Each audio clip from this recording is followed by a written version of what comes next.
Radio Caracas Televisión presenta Primer Plano con el doctor Marcel Granier.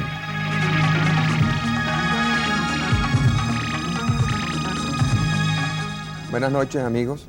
Nuestro invitado de hoy es el doctor David Morales Bello, uno de los precandidatos de Acción Democrática. Parece mentira que en esta Navidad de 1980 ya estemos pensando en las candidaturas electorales del año 83. Pero así es, pareciera que la gente quiere cifrar sus esperanzas en el porvenir.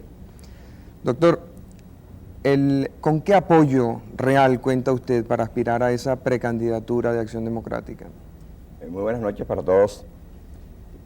Marcel, en verdad, yo no estoy planteando mi posible candidatura presidencial.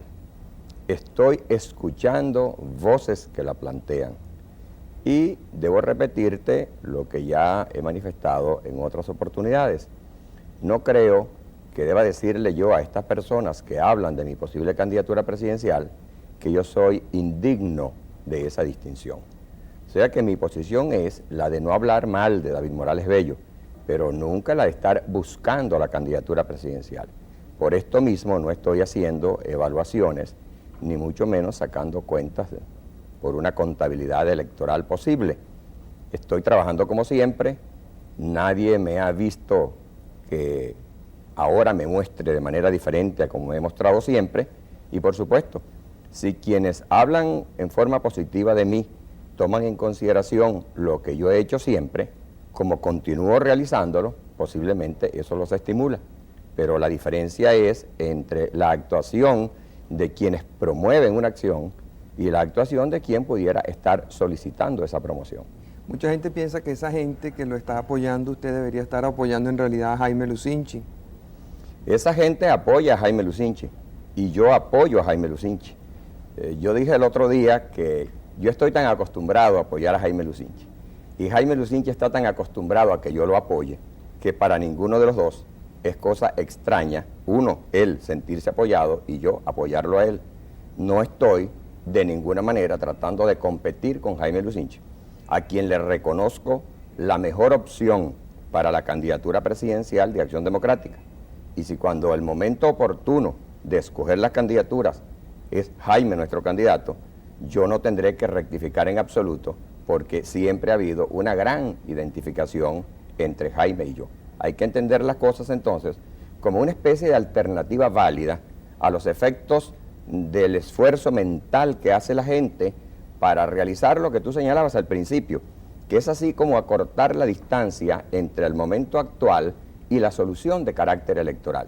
En el país se nota como una especie de funcionamiento extraordinario del instinto de conservación para hacer que todos miremos hacia la solución electoral y para que nadie le prenda velas al diablo, como parece haberlo sugerido recientemente el ministro de Relaciones Interiores, Andrés Montes de Oca.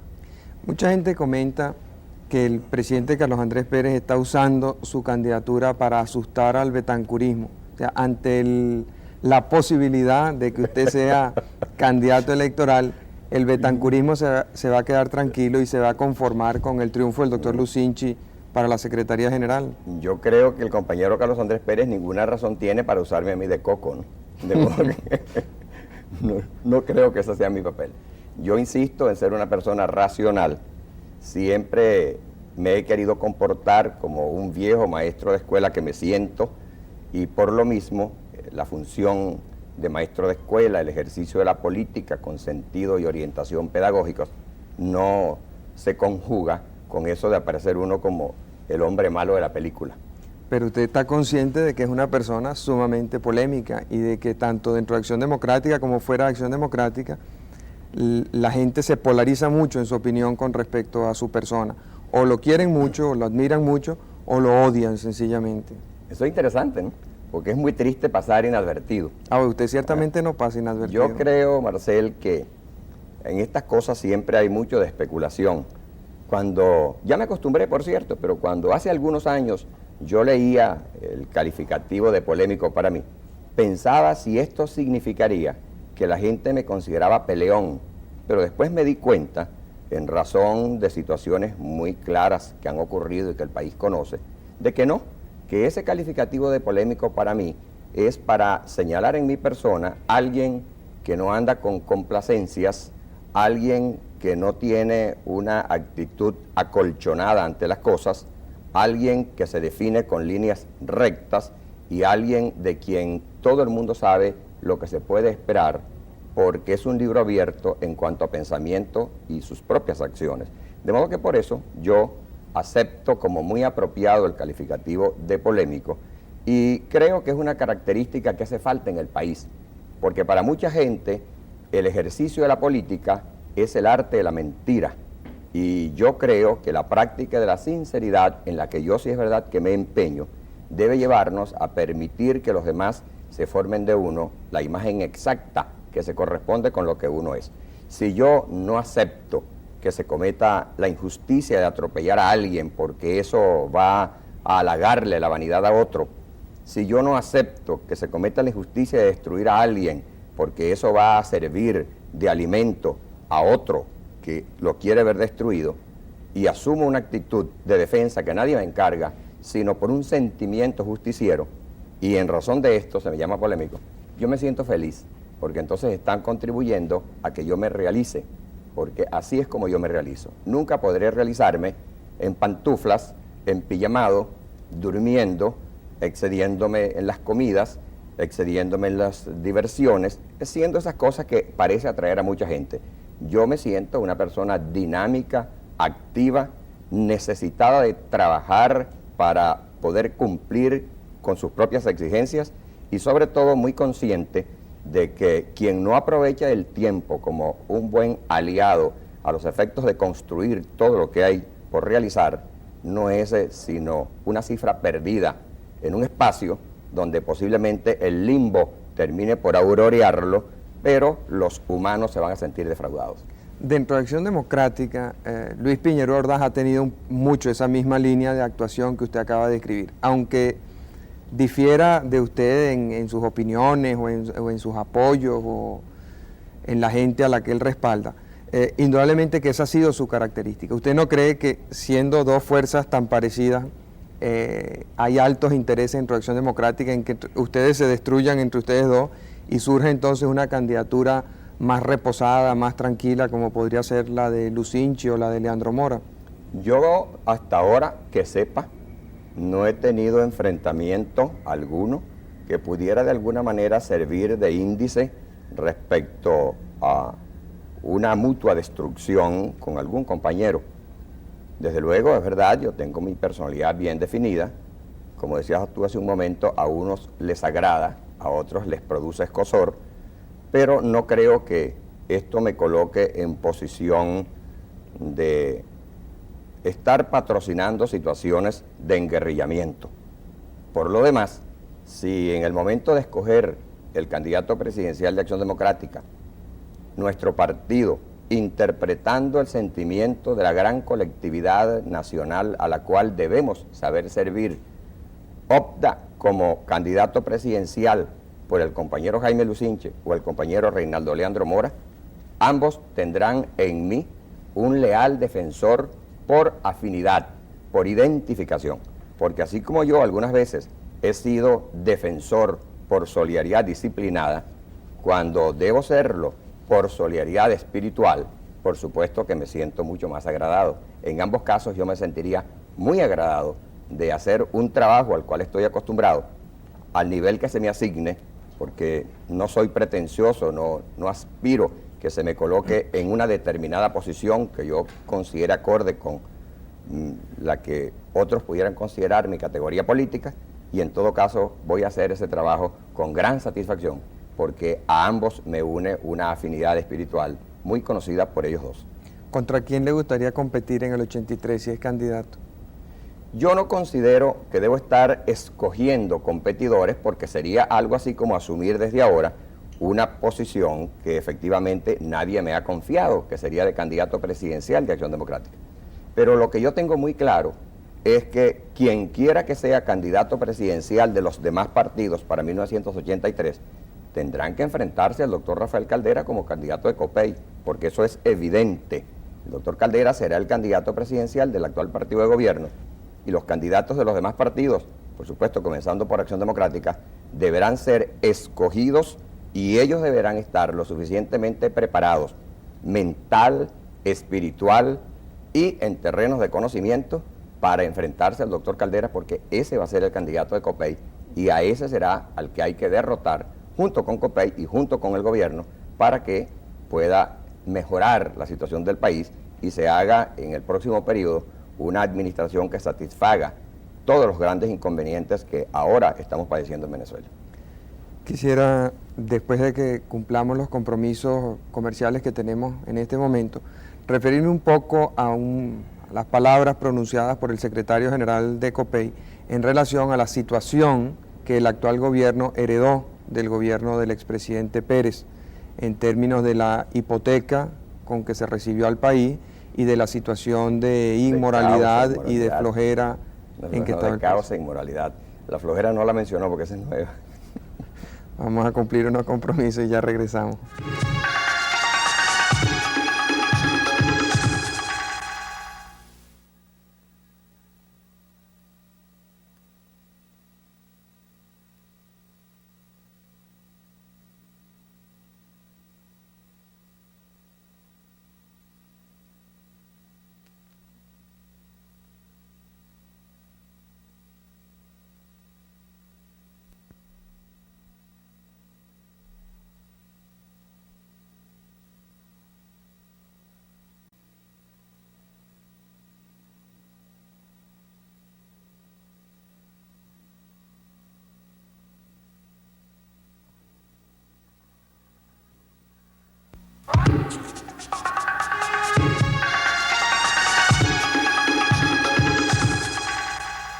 Hace un momento nuestro invitado de hoy, el doctor David Morales Bello, se refería a la necesidad de un gobierno dinámico y activo para el 83.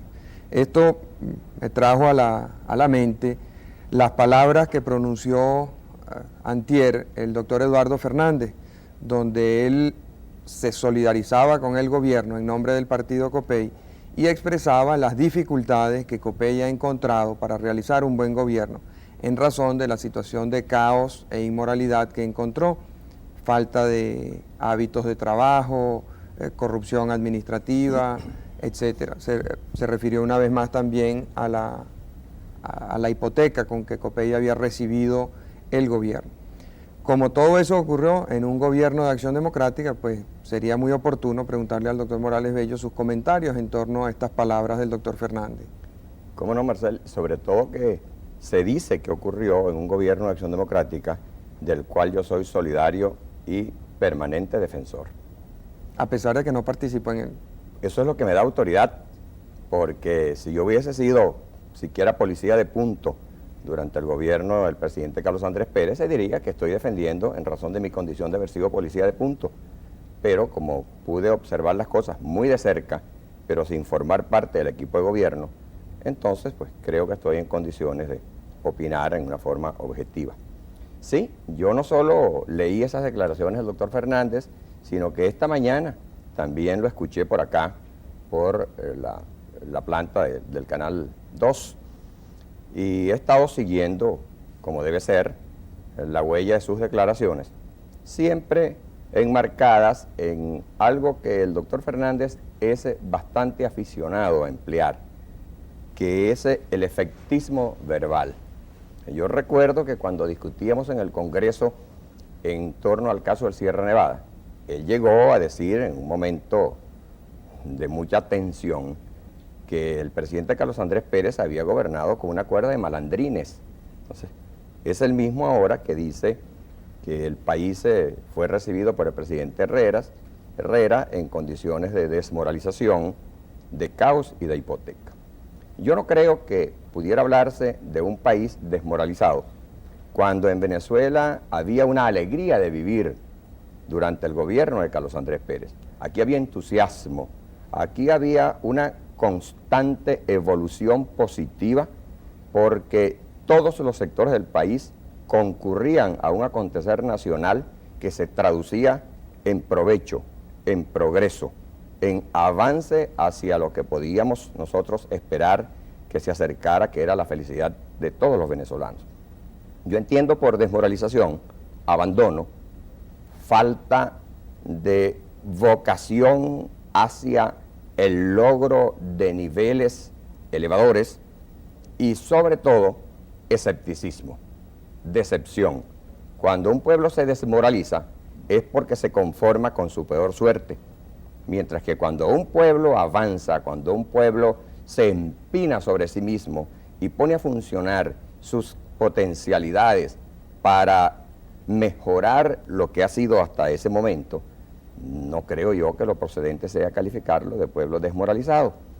En cuanto al caos administrativo, yo creo que la situación económica vivida por Venezuela en los 5 años del gobierno presidido por Carlos Andrés Pérez es el mentiz más efectivo. Aquí el presidente Pérez se empeñó en hacer realidad una industrialización que sirvió para incrementar sobre todo a niveles medios, pequeños y hasta en el nivel de artesanía, una actividad productora que significó un mejoramiento económico y la consecución de su propósito de facilitar pleno empleo para el país. No puede hablarse de caos económico cuando hay una industria floreciente. No puede hablarse de caos económico cuando el país se despega de la monodependencia de una riqueza tan vulnerable como es la riqueza petrolera. Ni puede hablarse de caos económico cuando, lejos de haber fuga de capitales, hay una concentración de capitales de actividad productiva y hay una confianza ambiental.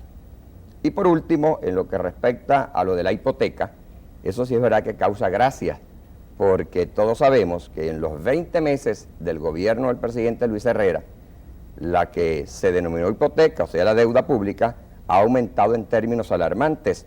Y en este momento todos los problemas que han surgido en el Congreso en relación con el proyecto de ley de presupuesto obedecen a que el gobierno nos quiso meter de contrabando unos 25.000 millones de bolívares de acrecentamiento de la deuda pública, porque al haber calculado en forma exagerada tanto la renta interna como la renta externa proveniente del petróleo, sin duda alguna que iba a ser indispensable irse de inmediato al aumento de la deuda para poder financiar esos 25.000 millones de déficit evidentes.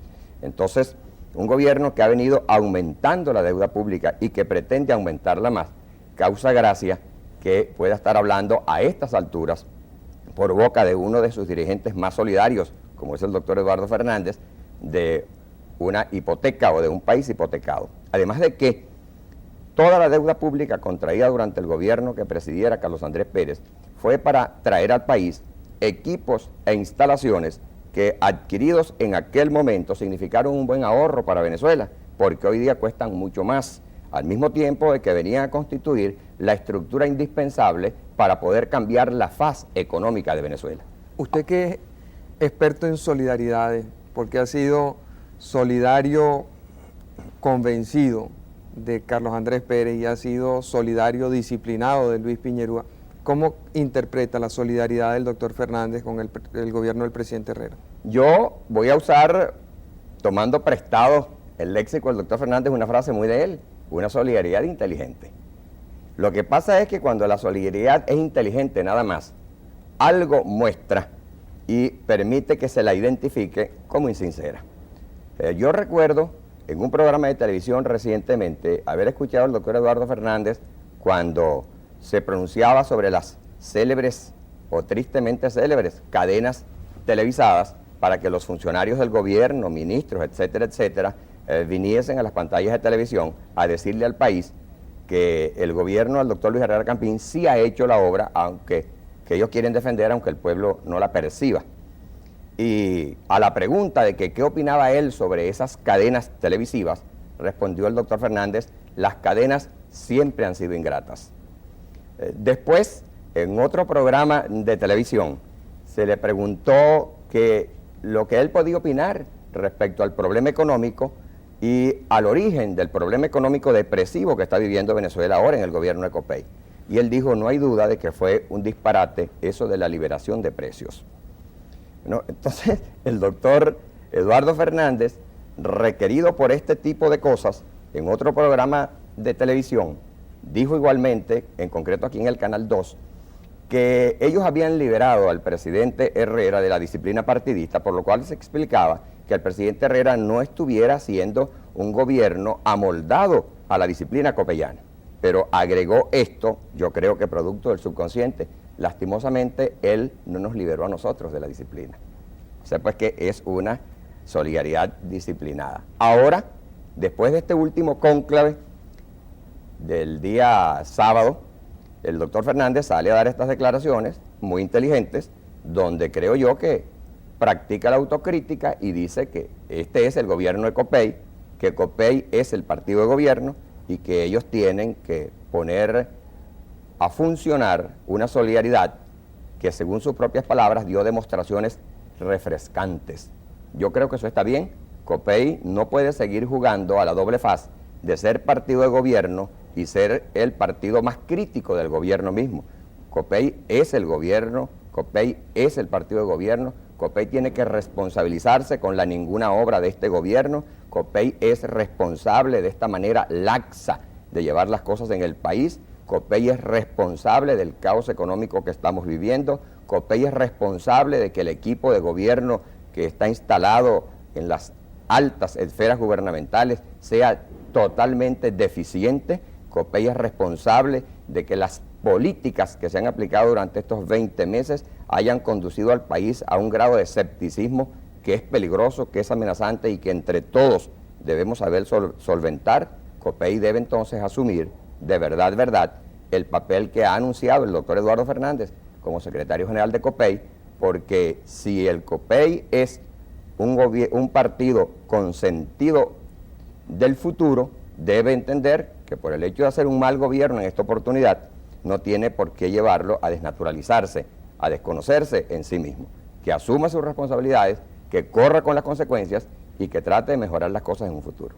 Vamos a cumplir unos compromisos. Al regreso quisiera referirme a varios aspectos de su intervención. Concretamente, usted hablaba de la moralidad administrativa y recuerdo una frase del presidente Pérez. Él dijo en una oportunidad que en Venezuela la gente solo creería en la lucha contra la corrupción administrativa cuando viera a un ministro, un gobernador preso. Como ha habido muchos incidentes en este sentido y todavía no hay ni ministros ni gobernadores presos, ni siquiera enjuiciados, creo que eso explica mucho del escepticismo de la gente con respecto a la lucha contra la corrupción. Y quisiera referirme también al problema del caos administrativo, porque el gobierno ha venido señalando repetidamente que la burocracia creció durante el gobierno del presidente Pérez en casi 500.000 de personas y que de ese 500.000 de personas aproximadamente 250.000 están de más, y eso explica mucho el desorden que existe en la administración pública. Vamos a cumplir unos compromisos y después quisiera sus comentarios sobre estos temas.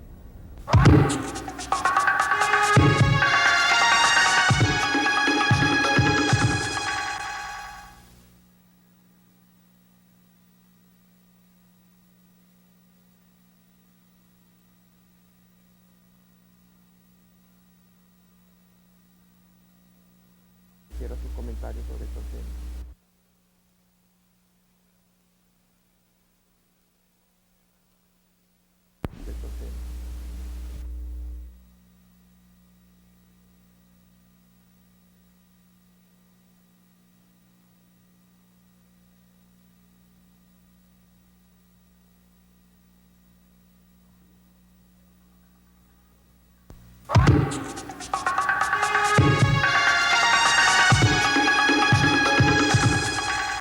Hace un momento, cuando comentábamos las declaraciones del doctor Fernández, usted hizo una crítica muy fuerte a la actuación del gobierno, cuando exigía la solidaridad de Copey con el gobierno.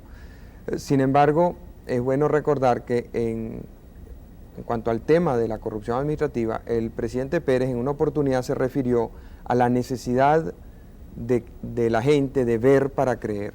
Y él lo decía cuando se refería a que solamente se creería en este país en la lucha contra la corrupción administrativa cuando se viera a un alto funcionario, un ministro, un gobernador preso. Ha habido una serie de casos en los que han estado involucrados o han salido a relucir nombres de ministros y de gobernadores, sin embargo ninguno ha ido preso. Eso pudiera explicar en parte esa especie de dejadez, de insensibilidad de la gente ante ese problema tan grande? Marcel, yo creo que el enfoque debemos orientarlo hacia lo que tú debes recordar que expresó el doctor Rafael Pisani en una oportunidad más o menos reciente. Él dijo que el mayor descrédito de la lucha contra la corrupción administrativa en Venezuela consistía en que esa lucha no era sino un instrumento que se había tomado para servir a los deseos de venganza política. Por supuesto, cuando un propósito tan enaltecedor como el de la lucha contra la corrupción administrativa es objeto de desviación y se lo pone al servicio de ideas persecutorias, entonces se lo desnaturaliza y así se explica que no pueda surtir efectos satisfactorios. Así entiendo yo, por ejemplo, porque no solamente, tú bien lo sabes, han figurado nombres de exministros y de personas importantes en el ejercicio del poder, sino que incluso del expresidente, porque el nombre del expresidente, Carlos Andrés Pérez, también figuró en el caso del Sierra Nevada, y yo diría pues que se lo convirtió en el gran pivote sobre el cual se montó todo el escándalo de Sierra Nevada. Pero ¿qué ocurrió? Que como lo demostramos nosotros, tanto en el debate parlamentario como en el debate político a todos los niveles y en todos los frentes, aquello obedecía al propósito de destruir la popularidad de Carlos Andrés Pérez, de convertirlo en un gazapo, de sustraerlo del querer del pueblo de Venezuela.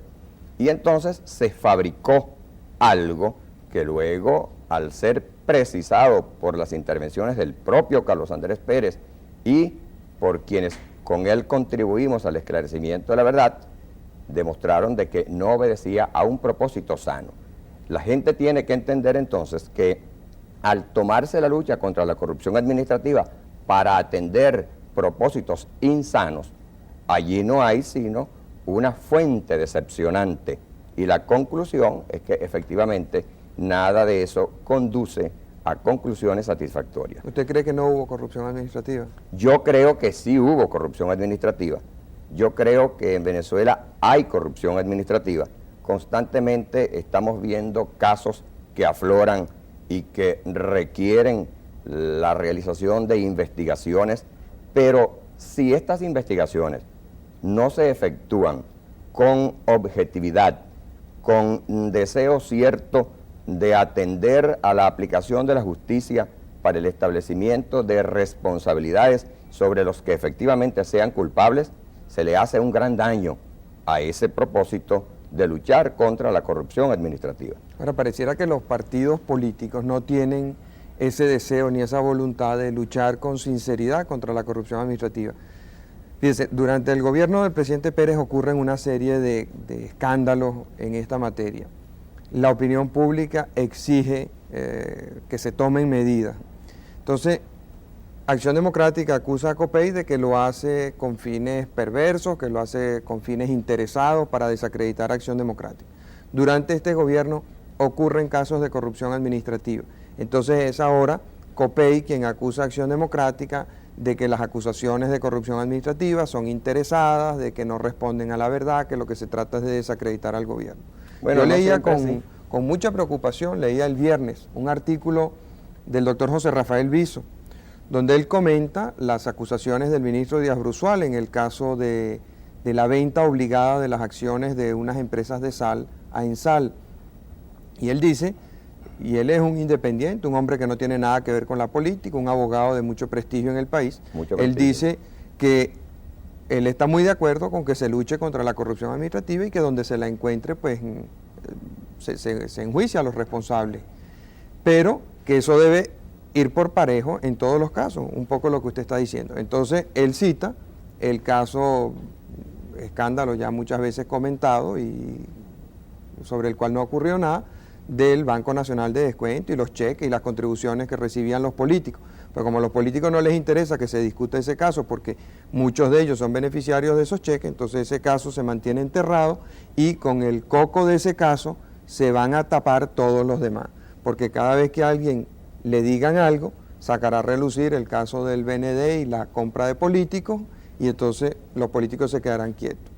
Yo creo, Marcel, que sí hay que hacer un empeño en que estas cosas se realicen con sinceridad y en que quienes actúen agenciándolas sean personas con dominio de su equilibrio mental y nervioso.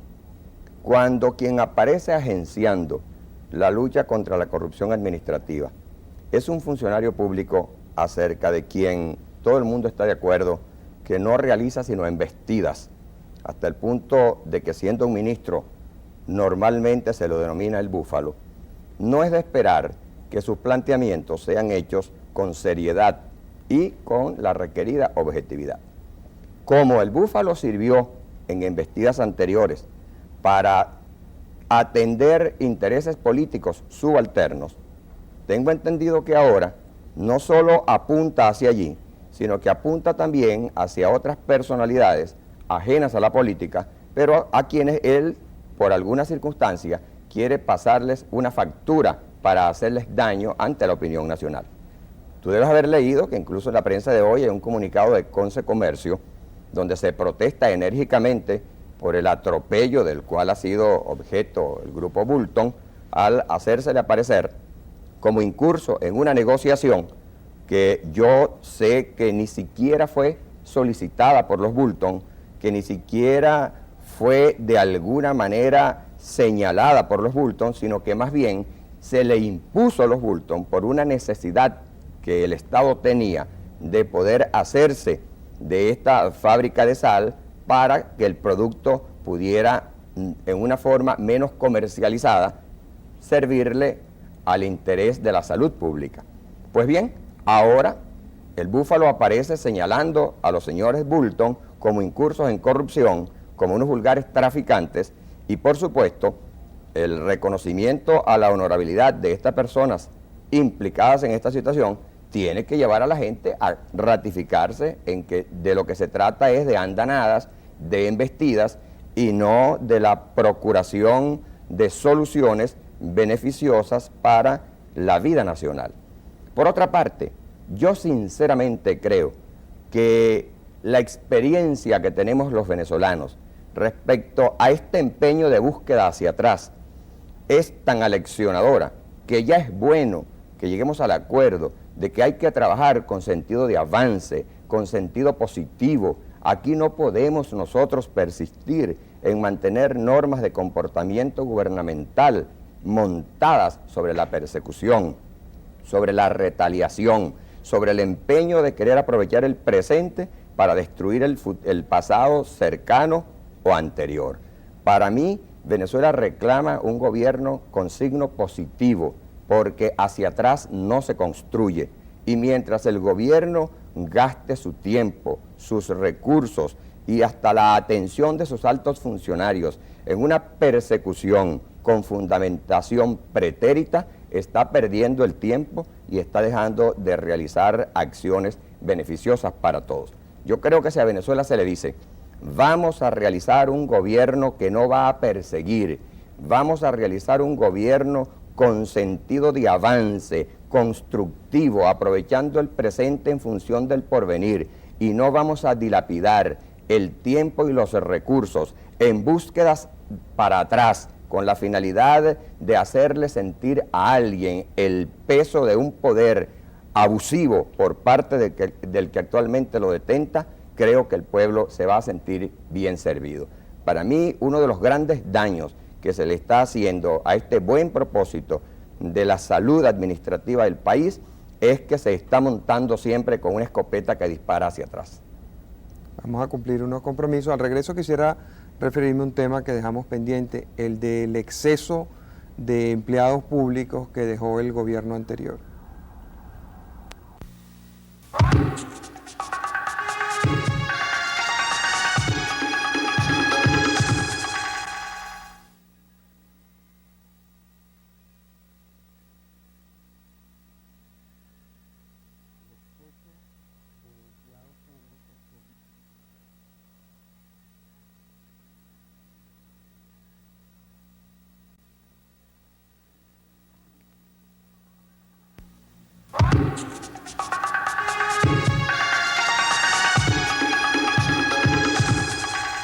una serie de informes que han venido apareciendo en los últimos tiempos, se ha señalado con mucha insistencia que uno de los problemas fundamentales que confronta el país en estos momentos para el funcionamiento adecuado del Estado es la inmensa carga burocrática que tiene el Estado venezolano. Y se señala que durante la administración del presidente Pérez la burocracia creció de 350.000 a alrededor de 850.000 empleados públicos. Se ha dicho que sobran alrededor de 250.000 empleados públicos en la actualidad. Esto, por supuesto, plantearía problemas de empleo muy graves dentro del país.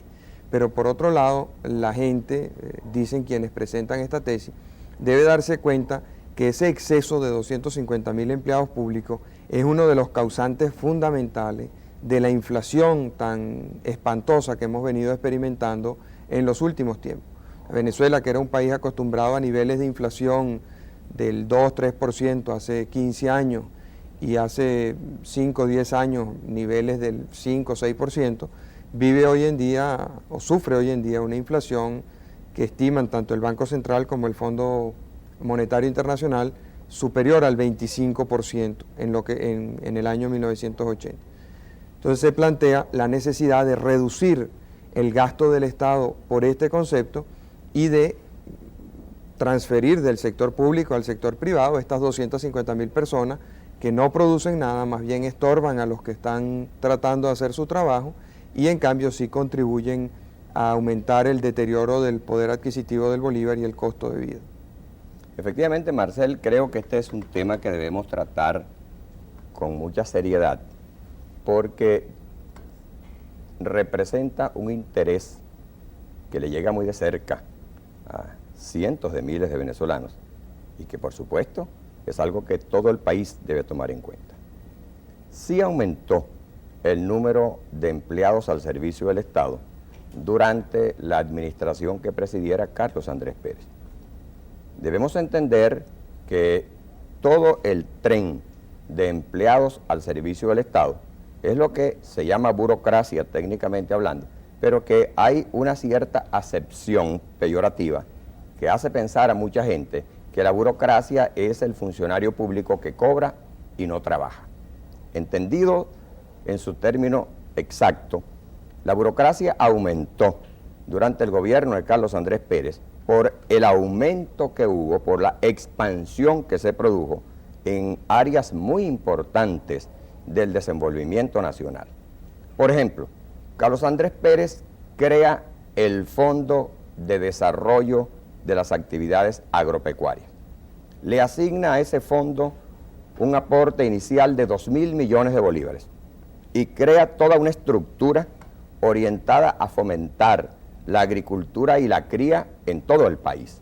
Por supuesto, eso significó tener que surtir las dependencias con funcionarios de todos los niveles para que aquello efectivamente pudiese funcionar donde quiera que se requiriera el auxilio de ese fondo.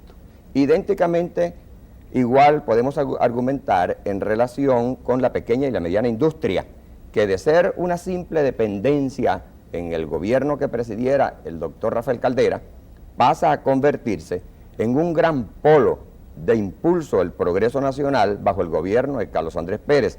Entonces, allí también se crea un fondo especial con un dispositivo que obligaba a incorporar todo un equipo humano que atendiera las diferentes áreas hacia las cuales tenía que proyectarse el desarrollo de la mediana y la pequeña industria, incluida la artesanía, a fin de que el recurso fuera oportuno y suficiente.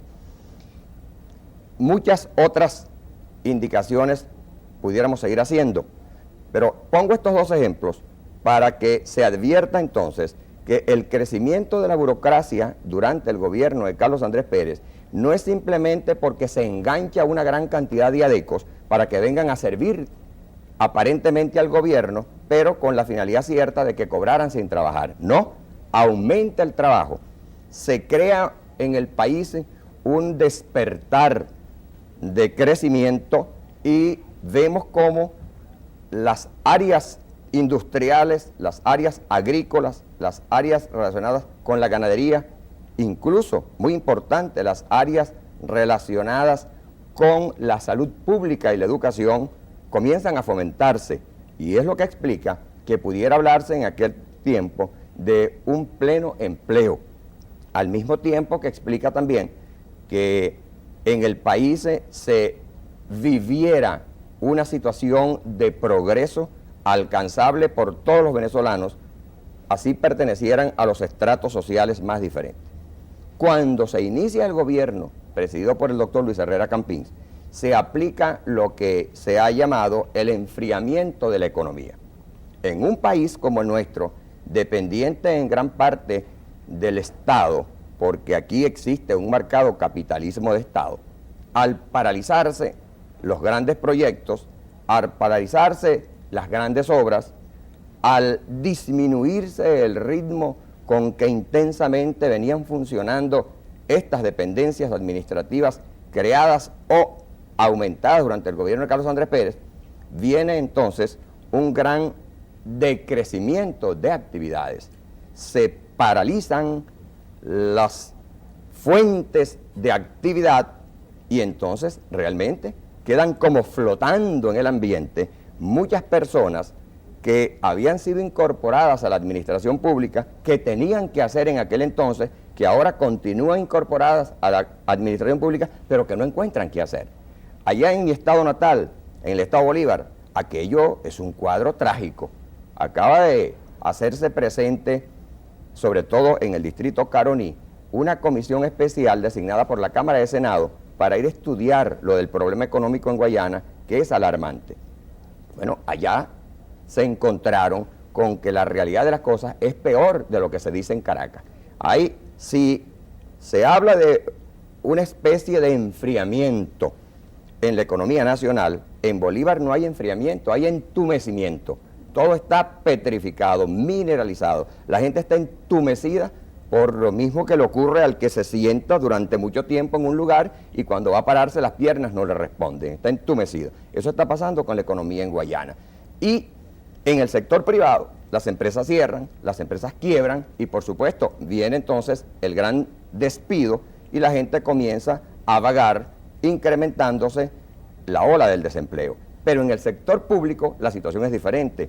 Tratan de mantener a las personas, se inactiva la situación y se los ve entonces flotando, como está pasando con el proyecto de Baucibén en el distrito cedeño del estado Bolívar, cuya capital es Caicara. Ahí había un estupendo propósito consistente en extraer de los yacimientos de los pijiguaos la bauxita, que la tenemos en óptima calidad en Guayana, para, utilizando la energía eléctrica del Caura, someter a procesamiento esa materia prima y extraer la alúmina con la que se iba a alimentar la gran fábrica de aluminio metálico en Venezuela y al mismo tiempo, aprovechando las aguas del río Orinoco, llevar la materia prima para las empresas de aluminio ya instaladas en la región de Caroní, como es Interalúmina.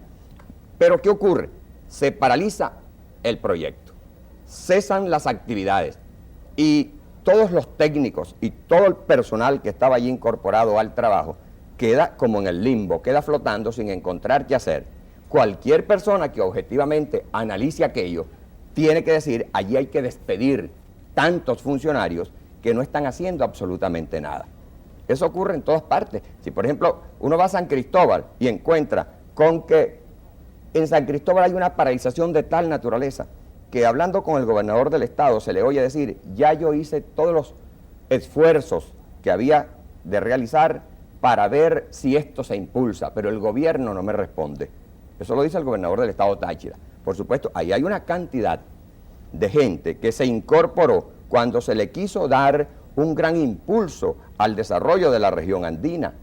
Esa gente está flotando, no encuentra qué hacer y el Estado está pagándole sueldos prácticamente sin trabajar. ¿Cuál es el remedio?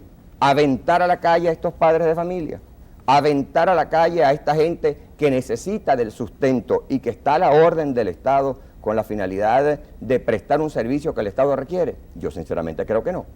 El remedio tiene que ser dinamizar, reactivar toda esta serie de previsiones que pasaron de la idea a la materialización para que no solamente el país vuelva a tomar su ritmo de avance con sentido progresista, sino también para que este elemento humano, que es el elemento vital de Venezuela, reciba una retribución en razón del servicio que preste y también pueda contar con los medios necesarios para atender sus propias necesidades. Yo no creo entonces que esta sea una de las causas determinantes de la inflación que hemos sufrido en Venezuela. Aquí se ha acrecentado la inflación porque al paralizarse la producción hemos tenido que recurrir de nuevo a la importación.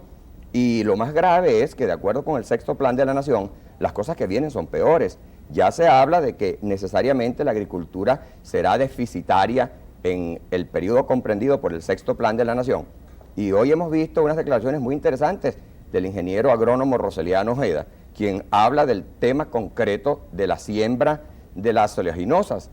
Aparece que en el sexto plan de la Nación se quiere impulsar una siembra de ajonjolí que es mucho menos rendidora que la siembra del maní. Él se pregunta, ¿por qué en lugar de sembrar ajonjolí no se siembra maní, que en la misma superficie y con los mismos recursos y las mismas inversiones va a producir mucho más aceite? Es que hay empeño en que seamos más dependientes de la importación para un aceite que todos necesitamos para la propia alimentación. Bueno, cualquier mezquino diría, no es que como durante el gobierno de Carlos Andrés Pérez se sembró maní, ahora el gobierno de Copey quiere sembrar ajonjolí. No importa que produzca menos aceite, no importa que haya que importar más, lo que interesa es hacerlo de Carlos Andrés Pérez. Con esa excesiva dependencia de la importación, estamos importando esa inflación galopante que hay y por supuesto vamos a ser víctimas por deficiencia de nuestro gobierno de unos fenómenos económicos que se sabe que están causando grandes perjuicios más allá de nuestra frontera.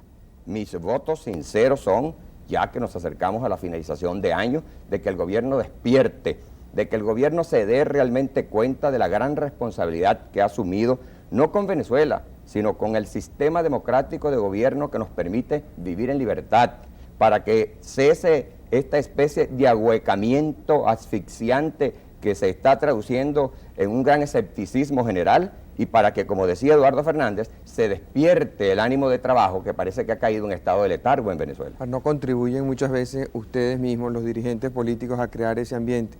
Yo veía con sorpresa la semana pasada cómo el doctor Lucinchi se refirió en términos sumamente peyorativos al señor Piñerúa y este le contestó, por supuesto, en unos términos también muy violentos.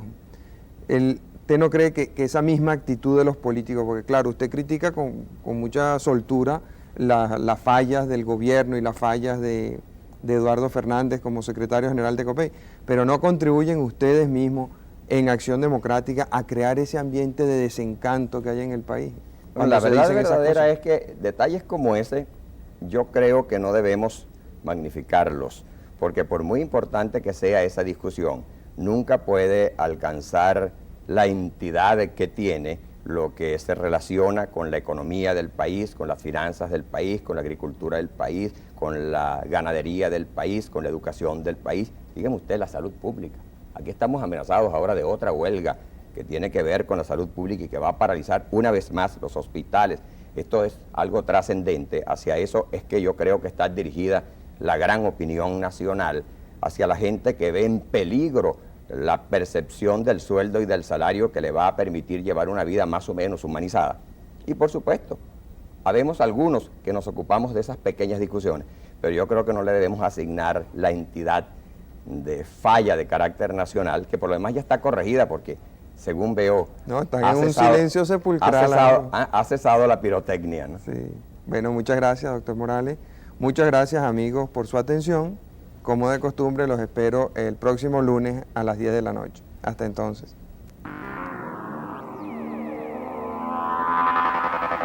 Radio Caracas Televisión presentó Primer Plano con el doctor Marcel Granier.